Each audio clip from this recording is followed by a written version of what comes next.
Example 3.68ல் ஏபின்னு 2 மேட்ரிக்ஸை கொடுத்துட்டு A into பியும் பி இன்ட்டு ஏவும் கண்டுபிடிக்க சொல்கிறாங்க. இதை கண்டுபிடிச்சிட்டு இது ரெண்டும் ஈக்குவலாக ஆகுதான்னு கேட்குறாங்க. நம்ம இதை கண்டுபிடிச்சாலே தெரிஞ்சிடறது ஈக்குவலாக இல்லையான்னு. அதனால் நம்ம கண்டுபிடிப்போம். ஏபி கண்டுபிடிப்போம். முதல்ல ஏபி ஈக்குவல் டு என்னது 2 1 1 3 2 0 1 3 ஓகேங்களா. இன்ட்டு இப்போது என்ன பண்ணோம், ரோ இன்ட்டு காலம் இல்லையா, ரோ இன்ட்டு காலம். அப்போது AB equal to 2 into 2 plus 1 into 1 அது பெருசாக போட்டுக்கோம். அப்புறம் இந்த ரோ அப்புறம் இந்த காலம் இல்லையா, 2 இன்ட்டு 0 ப்ளஸ் 1 இன்ட்டு 3. இது அடுத்து இந்த ரோ 2 காலமும் 1 இன்ட்டு 2 ப்ளஸ் 3 இன்ட்டு 1. அப்புறம் 1 இன்ட்டு 0 ப்ளஸ் 3 இன்ட்டு 3. அப்போ AB equal to 2 into 2 4 plus 1. இது 0 ப்ளஸ் 3. இது 2 ப்ளஸ் 3. இது 3 இன்ட்டு 3 0 ப்ளஸ் 9.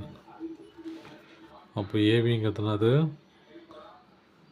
5 5 3 9. இப்போ பிஏ கண்டுபிடிக்கணும்.